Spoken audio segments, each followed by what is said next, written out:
Good afternoon, good afternoon, good afternoon, everyone. It is a Tuesday afternoon at the time of this recording, and we are just past Memorial Day. We hope you have had a wonderful long weekend. For some of us, school has just let out. For others, your kids are wishing school was out. And so, as we start the week. Welcome to another episode of the Black Mind Garden Podcast Live, where we are remapping minds so you can create a life of your design. So I am very excited because I was recently on this sister's podcast, maybe just a few weeks ago, I believe. It seems like it's been longer because how time flies. Right. And immediately upon connecting with her, I said, you must come on my podcast. So I would love to introduce to you Laura Knights. She is a licensed clinical social worker, an executive coach, a speaker, a facilitator, and a licensed therapist with 19 plus years of experience creating personal and professional development programs that have touched leaders all over the world. Her expertise and background in business, human resources, adult education, and social work uniquely equip her to teach others how to deal with both the head work and the hard work required to succeed at work and in life. Laura is the creator of the Black Woman Leading Program and is the host of the Black Woman Leading Podcast, by the way. And she is the founder and lead consultant for Knights Consulting LLC, a leadership development consultancy that provides customized training and coaching programs to create a more confident leader and high-performing teams. Laura is a teacher and a master strategist at heart. With all of her endeavors, she always aims to fulfill her why, to educate and empower people so that they can uncover their full potential, walk boldly in it, and create their own legacy. Welcome, welcome, welcome, Laura. It is so wonderful to have you here. How are you today? I'm doing good. Thank you so much for having me. I'm happy to be here. I am really happy for you to be here too. And I really love for our audience to kind of get to know who you are. So share a little bit about you and who you are and kind of your journey of coming into Black woman leading. Yeah, I have an interesting career journey. I actually started in my early career in business. I went to business school and came out and really my bachelor's, excuse me, was in bachelor's of science in business administration, focused on organizational development. And so a Mm, lot of my early work was really kind of in that HR field, looking at organizational development, also looking at organizational behavior. Did that work in some corporations for a little bit, and then had a Black woman leading experience, which I'll talk about later, where I was like, this ain't for me. These people ain't right. yeah. And my mentor, who had been a mentor for me throughout my undergraduate, was the executive director of a nonprofit at the time. She was this little, I think of it like a David and Goliath. So she was a little David, a nonprofit, and she got this huge grant. And other people who got the grant were like University of Chicago and these kind of Mhm, things. And mhm, so she must have wrote a bomb proposal because she got that grant. And she reached out to me and she said, "Hey, you want to do something different? Come bring your business acumen and your organizational development over here. I got a salary for you. You can help me really build this." And so I went into nonprofit administration. And at the time, we were doing work. I was in Chicago. I'm from Chicago. We were mhm, doing work in just poor Black and brown communities, helping young people who were first generation college students, helping them develop their leadership skills and helping them get to school. right. And so what I learned in, working in any small nonprofit, you might be the director of such and such, but at one point you may have to teach a class or something if you Mhm, have these moments of understaffed or people out sick. So I would have this interface with our young people that were all teenagers at the time. And we were trying to really support them. A lot of them were being raised by their grandparents because their mhm, parents were either incarcerated, dealing with addiction, all of this. And so we were doing all this work with young people and then sending them back into homes mhm, and communities that were really lacking resources. And I mhm, thought, this is lopsided. This is not really going to work. So I went Right. back to school and became a social worker at that time. And I got a master's in social work. And I became a family therapist, a licensed clinical social work throughout that journey. Fast forward, did that for a little bit. It started to burn me out because I was working with the poorest of the poor, under resourced, and just all manners of trauma left and right, Right. severe sexual, physical, of children a lot of times. And it was not sustainable for my own wellness. Mhm. And so I went into a university setting where I wasn't working with anyone in the university. I was working with the community surrounding the university, really developing community development, economic empowerment, and Mhm. training staffs. I was over staff development. So Mhm. I did all of that. And, the work that I do now in NICE Consulting with really training, activating leaders is what I was doing as a staff member at the university. Mhm. And so when I launched out and did my own consulting firm, I basically just took what I was doing as an employee, took it into my own consulting firm, and then the Black Woman Leading Initiative became one of the offerings that we began to offer at NICE Consulting. So been a little bit all over the place, but it all comes together for such a time as this, I think. Yeah, absolutely. I think, all journeys lead to where we are now and how we position ourselves Yes. now and lead us to that calling, like where we're called to. And that calling, as I've shared, in many spaces can shift over time, but like these, and which is exactly, I think, how I think you and I Yep. share, similarity in how we've like shifted careers a few times, right? Yep. And it's because, I think where we're led, and it brings us to these perfect places at these perfect time to be able to serve the people that we want to serve in the way that we Absolutely. want to serve them. Absolutely. And I think Yeah. at the core, a lot of the functions of the work that I was doing is the same, Hmm. you know, work in a lot of ways. It's just looked different as far as the audience and the setting. Absolutely, Yeah. absolutely. Well, it's interesting because as you are the founder of Black Women Leading, and you're helping women activate their leadership, what are some of the things? And you recently had a retreat. I You recently did. just came off a retreat. So, what are some of the things that you're seeing that are barriers to our leading? Like, what are some of the things that you're noticing or that are coming up Yeah. that keep us from being our most effective leading selves? Yeah, in Black Women Leading, we have a leadership development, a cohort leadership development program. So we're working with mid and senior level women, and we launched an early career this year. And we work with them, and we have a team, and they get individual coaching and some group work, as well, some masterminding and things of that sort. What I'm finding, well, first, let me say this: that we cannot talk about, of course, Black women in leadership without acknowledging some of the systemic barriers. So we can talk about racism, we can talk about sexism, Mhm. we can talk about the experiences that they're having of um, not equity, unequity, Yeah, non-equity, whatever the word is, yeah, yeah. in these Mhm. different organizations. So I think we have to, of course, contend with the systemic forces that we're interacting with. But Yeah. if I kind of step into things that are within our agency and within our power, Mhm. some of the current challenges that we see in a lot of our participants we serve are a few things. One are, unprocessed trauma. And so Absolutely. that and that's your lane, Dr. Vaisha, that's your lane. So, we saw even so we have a conference and retreat. Mhm. So we call it a conference because we conference and we learn, and then we Mhm. retreat and relax and have fun too. I love it. But we just finished that about a week and a half ago, and consistently, I don't care what the sessions were, we had sessions about personal branding, emotional intelligence. They did a career development plan, image, executive presence.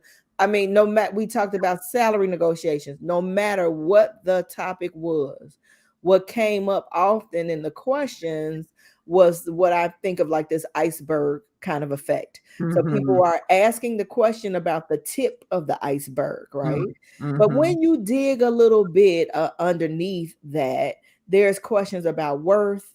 There's questions about, you're responding to, maybe you're having an interaction at work and you're responding to that interaction, but you're not really responding to that interaction. You're responding to something you went through in childhood. Right. You're responding to, and I think some people are like shrouded aware, I call. So it's almost like a Mhm. sheet, a Yeah. translucent sheet is over. They Mhm. know that childhood experience have something to do with it, but they don't really attribute it to that. Right. But then you have some people that's not aware. You can see the light bulb moment when you Mhm. call it out. So I Mhm. think that's a huge one, like being able to process that trauma and regulate yourself so you're not responding to that all the time. That's one Mhm. huge thing that comes up, as well as boundaries, Mm. um, setting them, Yeah. how to communicate them, Mhm. violation of your own boundaries. Absolutely. And then that ends up in burnout, that ends up in, all manner of just feeling misused or victimized, when it's a lot of times of a door that you opened, right? Yeah. So, we see the boundaries thing, and then we also see just so stretched to capacity. I mean, they Right. leaders at home, they leaders at work, they leaders in the church, they leaders in the Mhm. community, in their Mhm. family, and they're stretched to capacity, and that goes back to those boundaries, and so their wellness is just really impacted. Their ability to be 100% to give to anything. Mhm. Those I would say are the top three that I see consistently in our work. It's interesting, if you think about it, one could say that all of those lead back to this unprocessed trauma, Yep. right? Because when you think about boundaries and allowing boundaries, when we allow our boundaries to be railroaded, when we railroad our own boundaries, Yep. this is something that we've learned. This is not Yep. something that comes naturally. I mean, I was watching this TikTok, and this mom talks about how this alpha generation knows how to set some boundaries. Kids, period. They know how to Period. set some boundaries, Yes. right? And it is oftentimes the parents who begin to teach children letting their or discarding their own boundaries for the sake of authority, right? Yes. And so, I mean, I could tell you with with strength and certainty, my son is very good at setting Yeah. boundaries. Right? So that railroading of our own boundaries, or that allowing others to railroad our boundaries, is a learned thing, and oftentimes learned in a very traumatic way, In a very right? traumatic way. Yep. And so I think that definitely, and then this whole aspect of being stretched thin related to the railroading of one's boundaries as well. And I Yep. think that also comes from like losing sight of what's important to us, like our Yep. values, Our our core values. values. Yes. And, Yes. and when we begin to lose sight of what, why did we go into this in the first place? What is that? Like you talk about reactivating one's why. Like I Yep. think that is so important. That why encompasses what's important to us really. And when I'm sure this is sort of like a lot of the work that you do. When I do work with people, first thing we do is go, what are the What are the values, values? right? Yep. And getting those values lost again, I think we could trace that right back to Yeah. unprocessed trauma, right? Yeah, and I think too, like we do a values clarification exercise as part of Mhm, the prep exercise mhm, before they even start the program. But mhm, one thing I think is really powerful about the values clarification, like I think at a almost at a kind of gut sense, we know what those are, but there's a lot of folks I think that have not either taken the time or had the time and space to succinctly verbalize what those are. yeah, So what happens is that we're having these values violations, we're having boundaries violations, and we mhm, feel a way, right? We don't. It's kind of like I feel a way about it. right. But because we don't have language for it, Mhm. we're not really empowered to do something. So I think there's just real power in naming the thing. Like, Oh gosh, is yeah. the value transparency? Is the value reciprocity? Like, what is the value? Mhm, And I think just giving people the space to explicitly put a name on it, mhm, instantly you started to see the light bulb issues of, oh, that's why I have a problem there. Or that's mhm. why my stomach hurts every time I got to talk to that person. Or, Right. so I think it's just some power in naming it that is not necessarily intuitive for people all the time. Oh man, that is a whole word. I think I'm a whole fan of naming stuff, because when we Yes. name things, it can give it sort of like form Yes. that we can take outside of ourselves and actually inspect and become curious about, you Yep. know? Yep. I think in line with what you're saying is when we get into the space of doing, and we're kind of like surviving from day to day in life, like because we're stretched so thin, because we're not necessarily setting those boundaries, because we may be becoming unaware of our values, we get disconnected from, and then what we prioritize is not in line with the values Yes. themselves. And so we end up inadvertently, not necessarily purposefully speaking, which is why the things like your retreat are so important because it brings people back to center and Yes. back to an awareness. But we get in this doing, and then we're prioritizing for survival, not prioritizing for values and what's important to us. And so then that's what leads us down the path of this of burnout and Yeah. continuing to violate our own boundaries. I think that can kind of Yeah. connects in there too. Yeah, it's so powerful. And just this concept, I think, of being outside of yourself. And I think about, when I was little and you would be acting up or something, your mama would say, "Oh, you just beside yourself today." But when you think about it, that is literally self is here and we are beside, Mhm, beside self. mhm, And wondering why we're feeling out of sorts or mhm, disconnected mhm, or unfulfilled because we're not really in alignment with ourselves. And I think mhm, that's a common thing. And I think it's an iterative and ongoing practice. I mean, even as someone who teaches and coaches people in mhm, this, I have to have consistent triggers in this particular busy season of my life to mhm, say, Laura, you're beside yourself right now. Like, get mhm, in your body, get in yourself right now. And so I mean, it's no shame or no judgment. It's part of the process, right? It's part of mhm. the journey that this is an ongoing thing we have to contend with.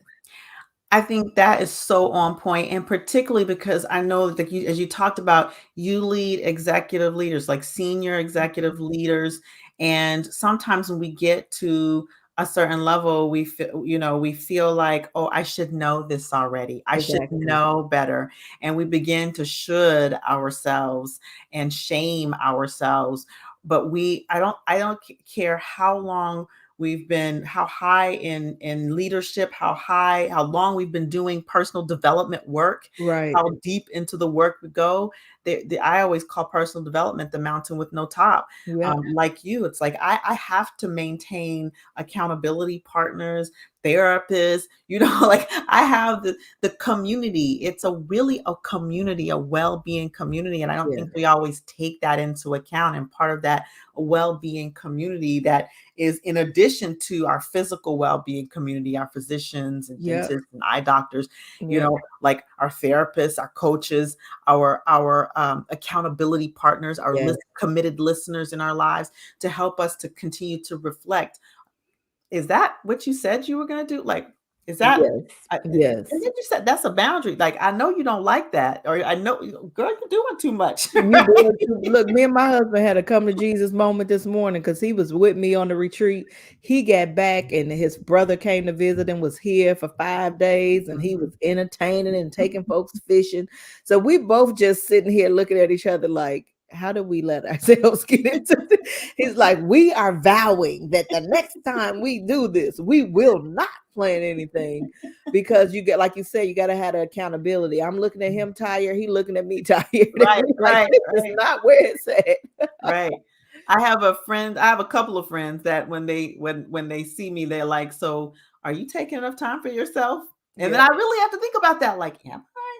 I yeah, think so, right? When's yeah, the last time you took a vacation? You know, yeah, yeah. what you got Or going on for went to you? sleep You for went a to long right. time in the middle of Yes, the the folks day know if I like my possible. sleep. Yes, Yeah, I think that's right on point is that we got to continue to it's like there's really no shame and in fact it's a strength.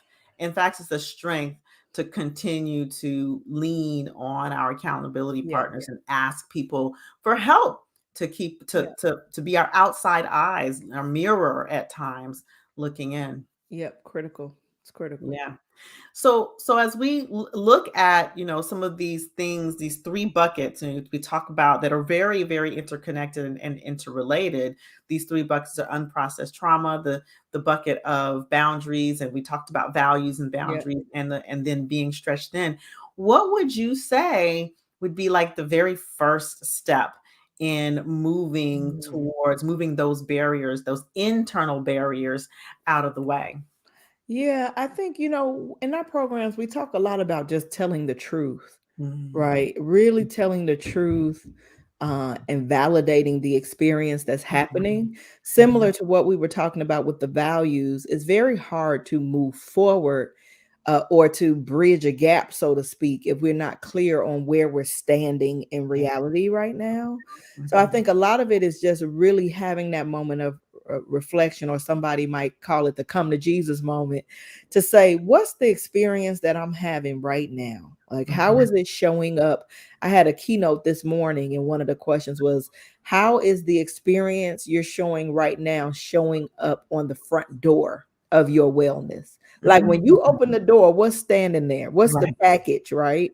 And so I think that is one, and it seems very simple, but when we Mhm. think about like Black women, right, and that a lot of spaces aren't always safe, or that we are the upholders of strength in a lot of places. So to be honest and say, I am Mhm. struggling right here, and to have Mhm. a safe space to do that is more than a notion. It's a huge step, Absolutely. for a lot of folks. I mean, I even think about in our program, our participants complete a leadership development plan as part of the program. And Mhm. we're very much like prioritizing your mental health and your wellness over your career development, Mhm. actually. Mhm. So it's not uncommon for leaders in our program to have in their leadership development plan to identify a therapist or something like that. Right, right. And the number of people, I'm talking about educated, degreed women, that, their first time in maybe seeing a therapist might be in the program because they had this space and validation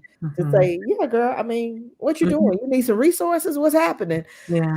That before was like I couldn't even say that in my spaces. So Mhm. yeah, I think it's the first steps is really just telling the truth, Yeah. acknowledging where you are, and then getting really clear on your vision. And so it's, it's a coaching exercise, right? Where you Mhm. are and then where you want to be, and identifying that gap. And then Yeah. that gives people some clarity to begin to craft a way forward, I think. I really love this telling the truth, and also, like, what you create in terms of having the safe space to tell the Mhm. truth, because I think that, and I can speak for myself, and I know that I've had these conversations in some of my circles, is safety is a huge thing. Critical. Feeling safe, and even amongst each other, and it's challenging to say that out loud, Yeah. right? Like, to feel safe amongst each other, to be able to say I need help, Yeah. because we have been conditioned to that, we have in our own lives have been conditioned that needing help is not okay, Yeah. right? Needing help is weak.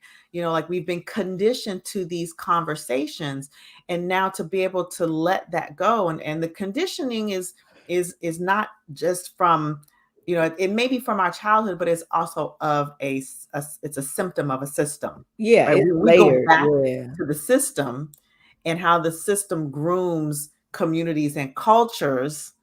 Then we know that, the culture is groomed, that being, yes, the culture is being I'm recording live, thank you. A This is, mother's work is never done. it's never done, leading in the workplace and leading in the Leading at household. home, right?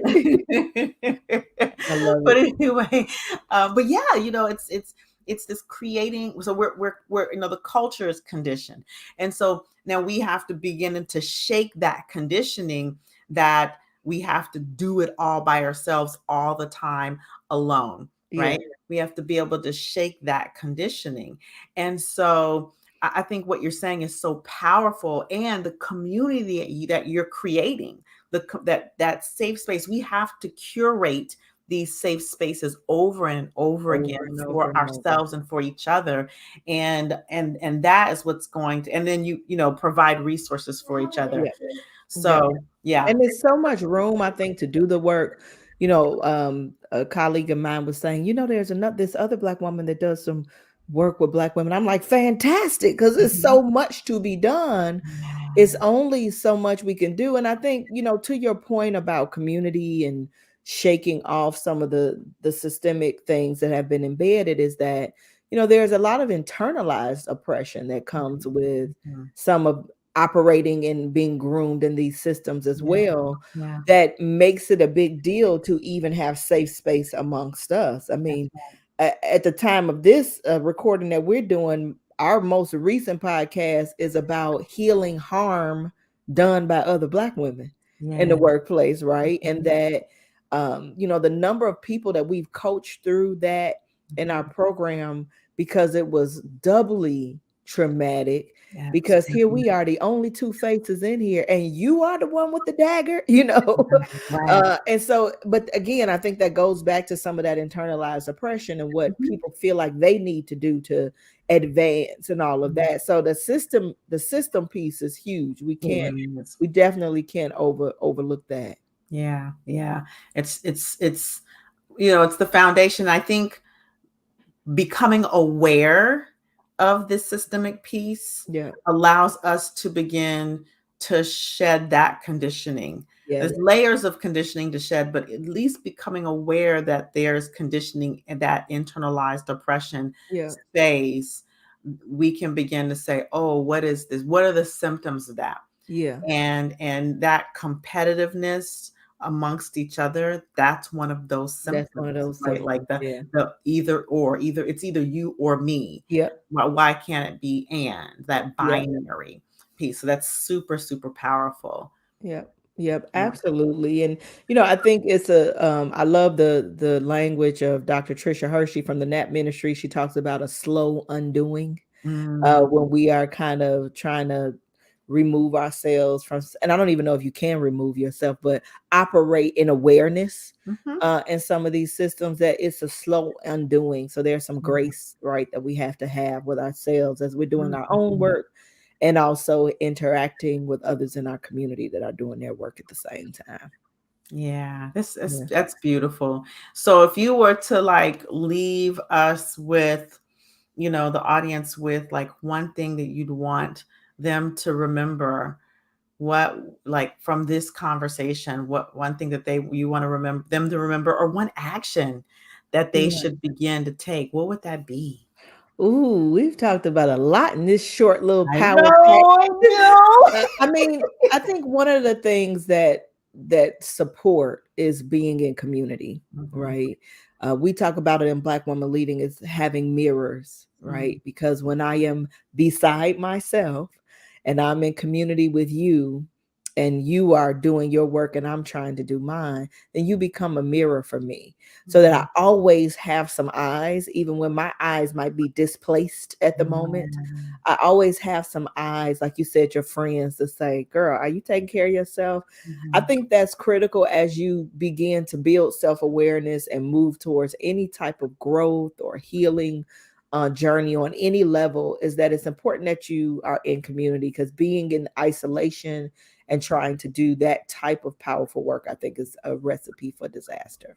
yeah. Yeah, And I think it's useful to name too that sometimes it takes a moment to find that right community. absolutely. We may be in multiple communities. I know I'm in multiple communities, and there are communities where I can, and it's, some people would say, "Oh, it shouldn't be this way," but this is the way it is. Like there are certain communities that are safe to this point, and there are Yeah. certain communities that are safe to this point, and Yes. there are some certain communities where I can be my whole self, Yes. right? And you want to find the places in all of those communities where you can lean.